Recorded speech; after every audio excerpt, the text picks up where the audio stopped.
श्री स्वामी समर्थ. आषाढी एकादशी म्हणजे वारकऱ्यांसाठी दिवाळीच. बिना फराळाची, ना तामझामाची, ना फटाक्यांचा उत्साह, ना नवीन कपडे, पण तरीही सर्वांसाठी ही आषाढी एकादशी एवढी विशेष आणि स्पेशल अशी का असते बरं? दिवस रात्र चालत असलेले वारकरी जेव्हा विठुरायाच्या चरणी नतमस्तक होतात तेव्हा वारकऱ्यांचा सगळं दुःख संपतं. त्यांचा सगळा आनंद हा गगनात मावलेला असतो. वर्षभर सर्वच वारकरी ह्या दिवसाची खूप आतुरतेने वाट बघत असतात. विठू माऊलीचं रूप डोळभर पाहावं असं त्यांना वाटत असतं. अगदी निरखून पाहिलं तर तुम्ही विठुरायाच्या हनवटीवर खळी पडते आणि तो आपल्याकडे पाहून स्मित हास्य करत असतो. पांडुरंगाची ही प्रत्येक गोष्ट खास आहे. त्यांची अशी मूर्ती ही स्वयंभू आणि वालुकामय शिलेची आहे. आपल्या या श्रींच्या मस्तकी मुकुटासारखी अगदी उंच अशी कांगोरेदार टोपी आहे. यालाच शिवलिंगाचा आकार असल्यामुळे आपण त्याला शिवलिंग असं देखील म्हणतो.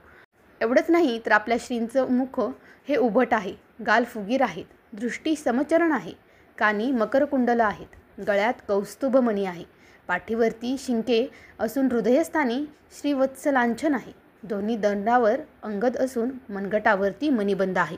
एवढं सोज्वळ, सालस आणि निरागस असं असलेलं हे रूप आपण त्याला पांडुरंग असं म्हणतो. त्यामध्ये पांडुर म्हणजे पांढरा आणि रंग हा आहे. पण आपण जर म्हणलं की पांडुरंग, मग पांडुर म्हणजे तर पांढरा आणि मग विठू काळा कसा? तर जेव्हा तुम्ही त्यांच्या चरणी नतमस्तक व्हाल, पूर्णपणे लीन व्हाल, त्यावेळेसच तुम्हाला पांडुरंगाचा रंग बदललेला दिसून येतो. एवढेच नाही तर श्री विठ्ठलाने आपले हात हे कटेवर ठेवलेले आहेत. उजव्या हातामध्ये कमळाचा देठ असून हात उताना अंगठा खाली येईल असा टेकवला आहे. तर डाव्या हातात शंख आहे. श्रींच्या कमरेला तिहेरी मेखला आहे. छातीवर उजवीकडे भृगु ऋषींनी पादस्पर्श केलेली खूण आहे. ब्रह्मदेव निघालेली नाभी आहे आणि कमरेला वस्त्र आहेत. ह्या वस्त्राचा सोगा पावलापर्यंत आहे. डाव्या पायावर मुक्तकेशी नावाच्या दासीने बोट लावल्याची खूण आहे.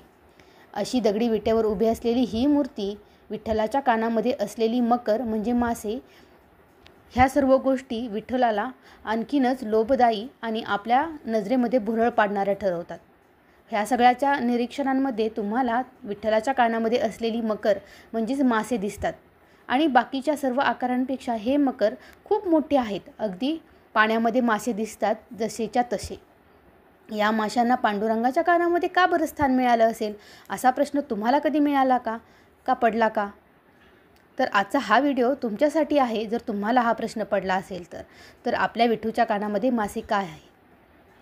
त्यामुळे व्हिडिओला शेवटपर्यंत नक्की बघा आणि ह्या मागचं काय कारण असेल ते तुम्हाला आता मी या व्हिडिओमध्ये सांगणार आहे.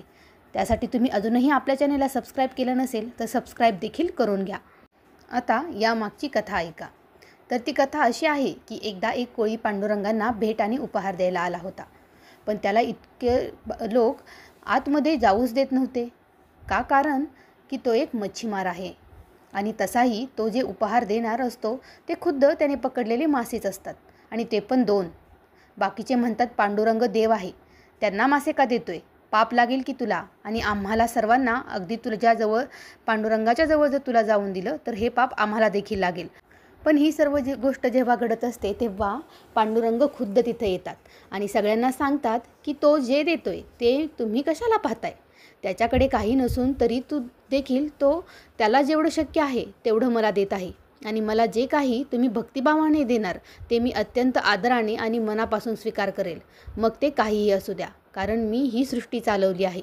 त्यामध्ये फक्त तुम्ही एकटेच नाही तर या सर्व सजीव सृष्टीमध्ये असलेल्या प्रत्येक वस्तू आणि प्रत्येक प्राण्याचा देखील त्याच्यामध्ये समावेश आहे.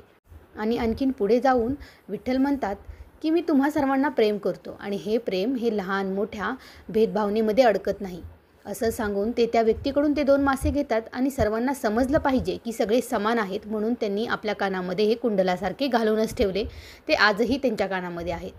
एका अभंगामध्ये तर मकरकुंडलांचा उल्लेख, मकरकुंडले तळपती श्रवणी, अर्थात कानात माशाच्या आकाराचे कुंडल असलेलं होय. पांडुरंग अर्थात पांढऱ्या रंगाचा, मग मूर्तीचा रंग काळा का? काही जण तर म्हणतात की पांडुरंगाचा खरा रंग हा पांढराच आहे. पण ज्यावेळेस आपण पूर्ण समाधीत असू किंवा आपल्याला साक्षात्कार होईल तेव्हाच आपल्याला हे पांडुरंग पूर्ण पांढरे पाहायला मिळतील. आणि त्यांच्या ध्यानधारणीशी असलेली ही मत्स्यकुंडलं, कमळ, वीट ह्यांचा काही ना काही संबंध हा पांडुरंगाशी आहेच. ह्या सर्व गोष्टींची माहिती तुम्हाला घ्यायची असेल तर आपल्या व्हिडिओला तुम्ही सबस्क्राईब करून ठेवा, कारण की आणि पुढं येणाऱ्या व्हिडिओमध्ये आपण पांडुरंगाच्या संपूर्ण रूपाची चर्चा करणार आहोत. आणि हो, व्हिडिओ आवडला असेल तर आपल्या चॅनेलला लाईक, सबस्क्राईब आणि शेअर देखील करा, कारण की आपल्या विठ्ठल भक्तांना सर्वच जण सारखे नाही का. श्री स्वामी समर्थ.